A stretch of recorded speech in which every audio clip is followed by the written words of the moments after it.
So the Swiss stage of Worlds is now officially over, and obviously things did not go very well for the West this year. We did have the one team in FlyQuest making it out, but they obviously had a pretty lucky road there, and now they're matching up against Gen G in the first round of the knockout stages, which I don't think even the most optimistic Western fan or FlyQuest homer or whatever thinks is going to go all that well. And so far, now that the offseason has started for all these different teams in the West, one of the biggest takeaways from people for this past tournament is the tragedy of the Swiss system, or how much they dislike the Swiss system, or how trash it is, or whatever. And that's what I want to talk about in this video today. Whether the Swiss system really is trash, whether it just needs some minor tweaks, whether it needs to be removed altogether, or whatever. Because I actually think this was pretty interesting. Before, I think towards the beginning of the Swiss stage starting, I actually put out a poll right here on this YouTube channel talking about whether you guys, the fans of the Sheep Esports YouTube channel, specifically preferred the Swiss system or the group stages. And overwhelmingly, I don't remember the exact numbers, but I think it's something around 75 or 80% of people said that they preferred the Swiss system, which I was definitely in that camp, but I definitely still am in that camp. I think the group system that we had previously had some very, very big flaws. I think, having the group of life, that always was very strange. I was always very stuck. There would be some groups that would be so easy, and then there would be some groups that were so stacked and so hard, and it was really potentially possible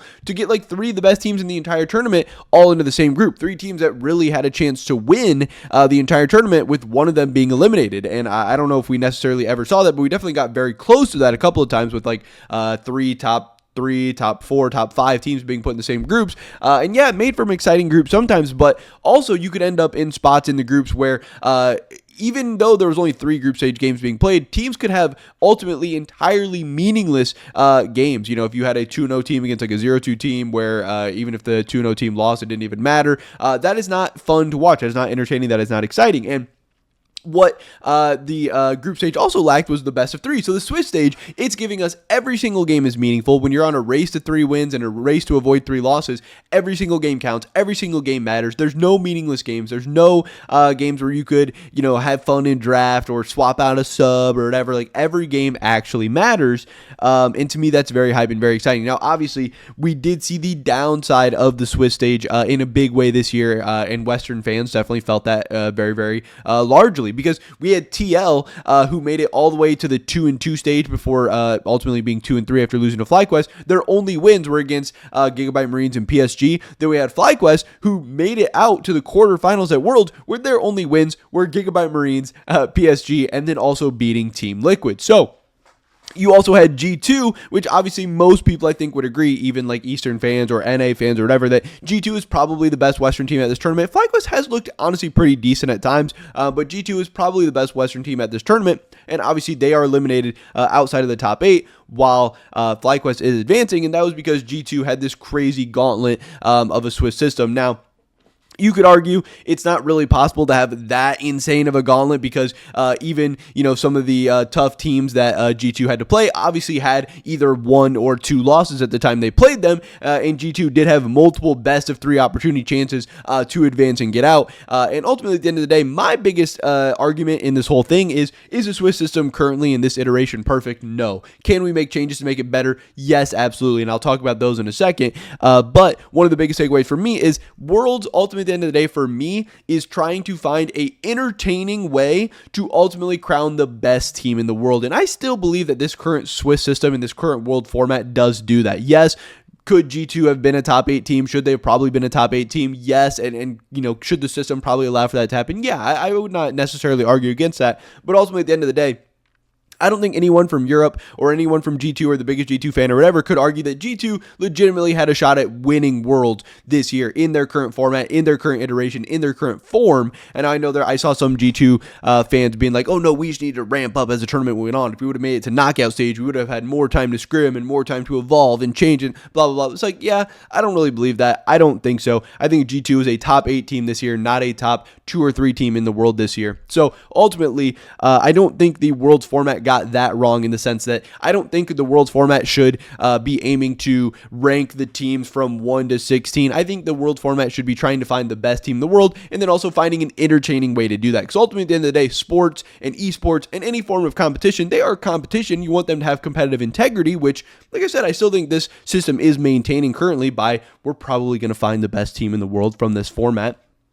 But you also need it to be entertaining because you need advertisement, you need to make money, you need viewership, you need all that stuff. And guess what? This Swiss system in this world format so far has done just that. The viewership has been very, very impressive, and I think it'll continue to be that going forward. Obviously, the viewership would have been more impressive if we had more games from G2. They're one of the biggest drawing teams in the world, but T1 advancing to the knockout stages, and if they continue to go further, that's going to be crazy. We're also going to have some insane, Korean against Chinese matchups. We get some awesome Game 5s. It's going to be great, whatever. But this is what a bunch of people in the community had to say about some of these things. Obviously, I Will Dominate said, just a tragedy. Ooh, excuse me. I'm still a little bit sick, so I have a lot going on right now. Just a tragedy of the Swiss system. Unfortunately, this is the whole point of Swiss. Matches like this just create so much hype, and everyone will watch regardless of how tragic it is. Now, obviously, this is him talking about G2's elimination match, which should have very, very impressive viewership. G2 going to a Game 3 in a big elimination hype match with awesome team fight at the end. That is great entertainment. Like I said, I would love to see more of G2 at this tournament, and the fans would as well. It would have got more viewership, but like I said, also, I don't really think that's the point of a world system to make sure that G2 gets top 8 if they are a top 8 team in the world, but, there's arguments to be made for that. Doc Respawn said this. He said, no NA fan wanted this draw. Random draw without double elimination is still a terrible system. Just adopt the VCT Champs format. I think one of the main issues that a lot of people had as well was with how much inter-region play, or like the same regions playing each other that we got. Having the ending of this thing being a TL versus FlyQuest matchup, that is very, very disappointing. No NA fan wanted to go to quarterfinals by beating Team Liquid. Also, the fact that we got no NA versus EU matchups for the entire thing is very, very bad. I think definitely going forward, they should add a no region versus region clause unless it's absolutely necessary. There'll be some times where they're the only two teams left, and it just makes sense. Whatever. If we can't avoid it, we can't avoid it. But this last round, these 2-2 rounds could have been so much more exciting by having, G2 against FlyQuest or G2 against TL with the other NA team playing against one of these other teams, or, mixing up that the Damwon Kia matchup and stuff like that. There could have been so much better potential for viewership, entertainment, everything, because we play our own region throughout the entire year. No one, I don't think, wants to see any more of their own region playing their own region. It's just not fun. It's just not exciting. We already saw those matchups a million times over. Forrest said everyone complaining about Swiss system when it was one role from being the best in slot outcome. West Coper seething. But what you should be complaining about is the main bracket not being double elim, where the finals is best of 7 with winners of semis start 1-0. So obviously a lot of people are still going to have complaints about the Swiss system or the bracket system or the knockout stages or whatever. Riot's going to make changes to things going forward, I'm sure. Tons of people talking about Thorin tweeting out unfair Worlds draw in 2024. Again, people talking about the unfair draw, whether it was unfairly easy for NA or unfairly difficult for G2 or for one other Eastern team or whatever. Genji's run so far was WBG, the LPL Summer finalist, Top Esports, the LPL Spring finalist, and EWC finalist, and then HLE, the LCK Summer champions. Asking if this tournament is rigged to prove Chovy has to be the best player of all time to win it. Again, saying how hard Genji's draw has been. Identical records in Swiss, by the way. F this format. You have Billy and FlyQuest both being 1-1, where FlyQuest beat Gigabyte Marines and lost to D+, and then Billy beating Mad Lions and losing to LNG, and then playing FlyQuest getting to play PSG, and then Billy having to play T1. So obviously, your roads to qualifying can be very, very different. World seeding really needs to be fixed for the next World Tournament. Genji is second seed from LCK and have a road of Top Esports, WBG, HLE. DK is third seed from LCK and have a road of Fnatic, Fly, LNG. Make it make sense. And then finally, Thorin.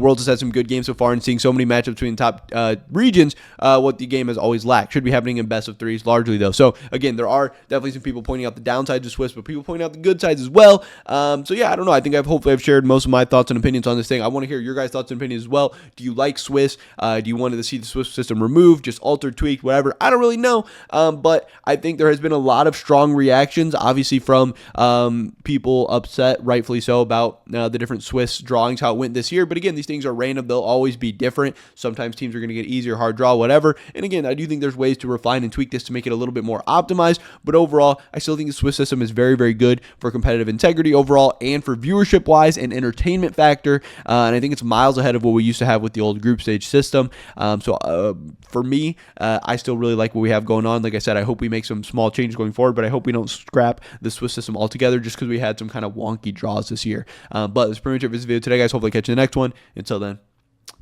peace. Everything we are doing here at Sheep Esports for the rest of 2024 is powered by Holy. This is an awesome company that makes great tasting energy drinks that also just so happen to be healthier than the competition as well. They sent me this starter set deluxe, which comes with a Holy shaker and then 14 individual servings of Holy Energy, Holy Hydration, and Holy Iced Tea. So you get a ton of awesome stuff for a great price. And if you want to get even better price, check out the first link in the description below. Use discount code SE5 to get €5 off your first order, or SE10 to get 10% off your entire basket. If you guys want to help continue to allow us to provide the amazing coverage of both Worlds and the offseason that you guys know and love, definitely check out Holy, buy some stuff. It would mean the world to us. Thanks.